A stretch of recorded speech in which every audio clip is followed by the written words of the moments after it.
Этот день стал печальным для семьи мистера Дэвида Миллера, когда друзья и соседи собрались, чтобы проводить хорошего человека в последний путь. Шоком стало для всех, когда волк подошел к гробу и укусил мужчину за шею. Причины такого поведения волка оказались еще более шокирующими. Мистер Дэвид Миллер, пожилой мужчина, проживал в Айдахо. Он вырос в этом городе и почти никогда не покидал его, за исключением периода военной службы.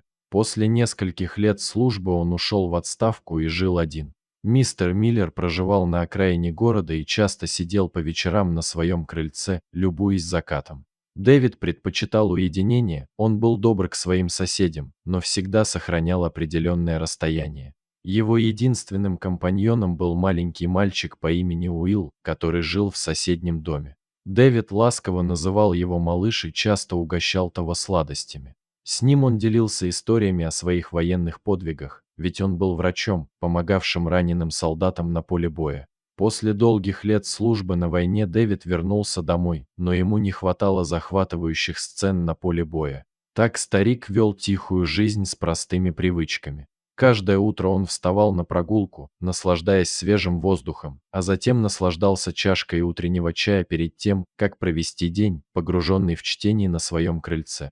Иногда он выходил, чтобы пообщаться с соседями, а иногда просто сидел, наблюдая, как медленно течет время. Люди знали его как тихого человека и редко беспокоили его. Наша история начинается с распространившихся по городу слухов. Некоторые утверждали, что в лесу поблизости бродят волки. Дэвид тоже слышал эти истории и решил держаться подальше от леса. Он не испытывал страха, но предпочитал не вступать в конфликт с волками или браконьерами.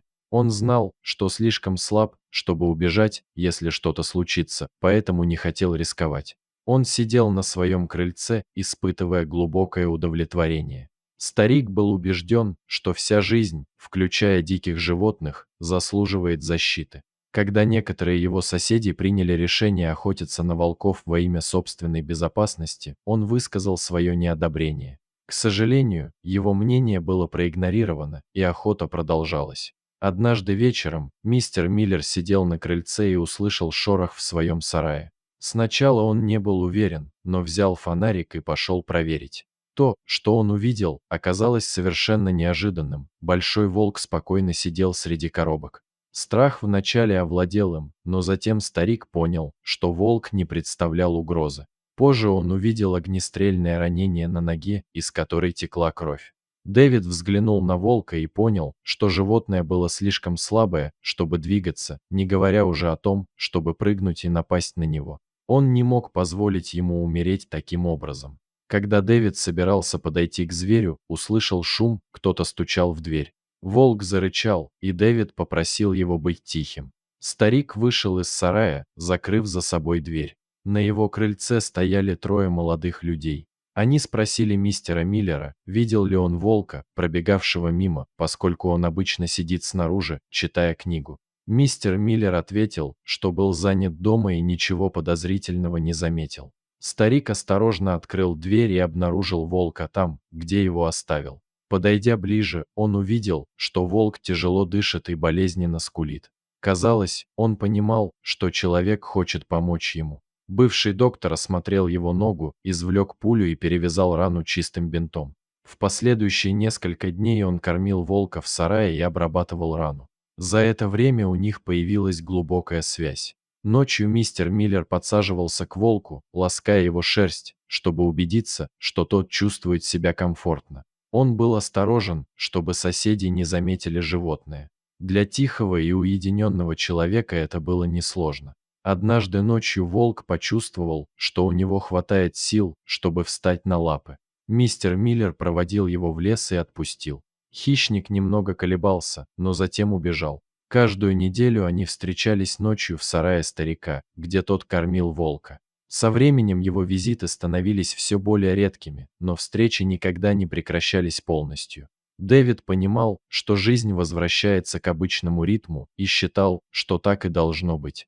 Мистер Миллер обычно сам совершал все покупки, но в одно неспокойное утро, спустя несколько месяцев после первой встречи с волком, он почувствовал сильную усталость и попросил своего молодого друга Уилла помочь с покупками.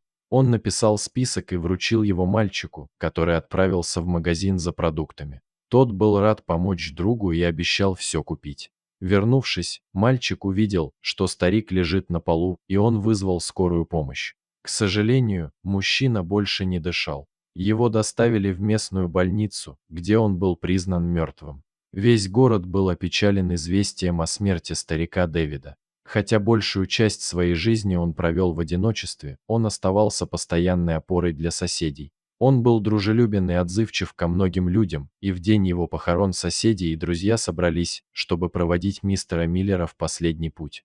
Когда над гробом читали прощальные слова, внезапно ворвался волк и подбежал к гробу.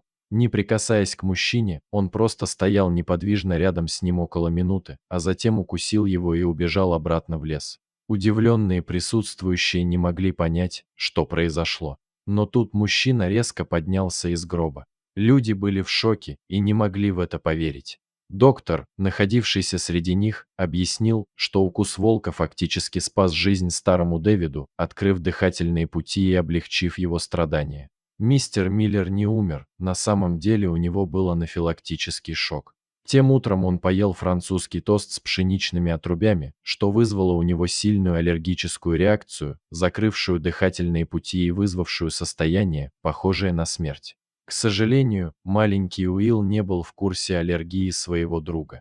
В прошлый раз, когда мальчик посещал супермаркет, он принес старику этот хлеб, не зная о его аллергии. Когда Дэвид пришел в себя, его друзья рассказали ему, что произошло.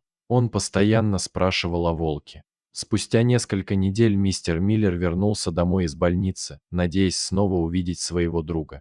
И его молитвы были услышаны. В тихую ночь он увидел, как волк смотрит на него из кустов. Он бросился к волку и обнял своего верного друга, благодаря его за спасение жизни. Животное нежно лизнуло лицо человека, прежде чем убежать в лес. Мистер Миллер больше не видел этого волка, но никогда его не забывал. Дорогие зрители, если вам понравилась эта история, обязательно поставьте палец вверх и поделитесь этим рассказом со своими друзьями. Если вы впервые на этом канале и еще не подписаны на него, рекомендую подписаться прямо сейчас, чтобы не пропустить очередную захватывающую историю.